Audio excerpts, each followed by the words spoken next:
What's up, guys? Carnate here, and today I have a kind of more emotional, deep, touchy topic because, as most of you guys probably know, there has been a death in the YouTube community, and it was Yoteslaya, or Yoteslaya. I don't know exactly 100% how to pronounce it, but anyways, Yoteslaya died, and that is just, it's tragic news to hear, obviously, because it's never easy to hear about a death, whether it is someone you know personally or someone you've heard of. Like, with Yoteslaya, I only actually, I heard of people talking about him. Everyone, referenced him for Zombies videos and Borderlands videos, Borderlands 2 and stuff like that.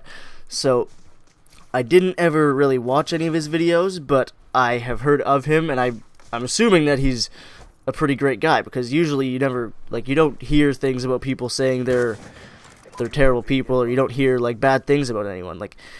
Usually you just assume someone's a good person until you meet them and they prove you wrong. But anyways, that's not what I want to talk about. What I want to talk about is kind of just life and how quickly it can go and be taken from us, because obviously I think Yoteslaya was between 24 to 30. I read the news page talking about the death, and it said there was 3 people inside the truck, and the truck tried to outrun a train. It also said that alcohol was believed to be a factor, so that is definitely something that wouldn't have helped the situation at all.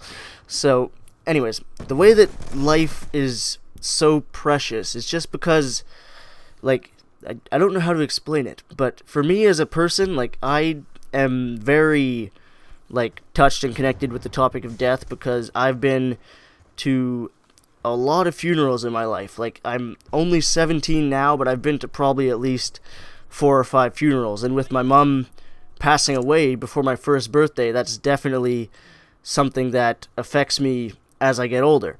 So with death and life, death and life, yeah, same, in the same kind of context, we're talking about both of them. So death could happen at any point. People just don't realize how precious of a thing life is. If you die, that's it. It's over.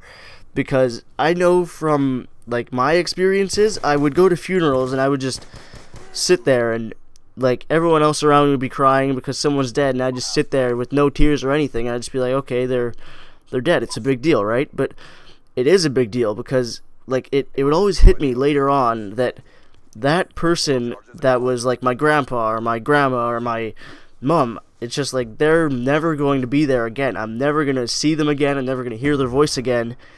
Nothing. I'm never going to have any interaction with them whatsoever anymore at all, forever. So that is ridiculous, because as you guys know, obviously forever is a really long time.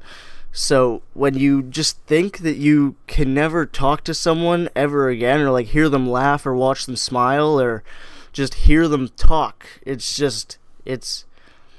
ridiculous. It's a very scary thing is what death is. As a kid, I remember it, I was always think I was always scared of death, because I always thought of death as just a black space that's just empty and just has no life. It obviously has no life in it, but it has nothing going on. It's just black emptiness for as far as you can see, and you're just floating there. But I'm not too sure what's going to happen after we die, so I'm not going to go into that. But obviously my thoughts are staying with Yoteslaya's family, because I believe he had 2 kids and a wife. I'm not too sure about that, but I believe that's what he had. That's how it was. So obviously for his 2 kids, it's going to be difficult for them growing up without a father. But I guess that's what life is you live life and then you eventually die, because everyone has to die eventually, right? So the way it is that's what it is. Sometimes you die from decisions you make, sometimes you die from natural causes, sometimes you die from someone else making a terrible decision. But it's just unbelievable how quick that life can be taken from us. Honestly, I woke up this morning, I thought it was going to be a pretty good day. And then I go on Twitter and I see that Yoteslaya died, and I'm looking at this, I'm I'm extremely skeptical, right? I'm just that can't be true. why would, it's just hard to think of anyone that you kind of know or know of to be dead. Like, for me, I didn't, obviously I said I didn't know him personally, but just for another person in like the YouTube community who did what they loved for a living, had a nice family, had kids, they had pretty much lots of stuff that they would want, just to have them be gone, it's unbelievable. Because obviously with life, like, I'm sitting here making a YouTube video, you're sitting here watching me make a YouTube video, everyone has their little comments and or their little like discussions in the comment section, and it's like all those things are really like petty and small when you look at like the grand scheme of life. Like, someone, like, you're living a huge, like, crazy, wonderful life, and then there's a whole bunch of people like commenting on a video on the internet, and like if people get discouraged by that, it's like, why are you letting that get to you when you have the rest of your life to live? Like, you have so much stuff to do, and you are getting put down and depressed and discouraged because of what someone halfway across the world said to you. But that is pretty much the whole video, guys. Hopefully you enjoyed it. If you did, leave a like. Feel free to do, well, whatever you want, I guess. But I've been Carnate, and peace out.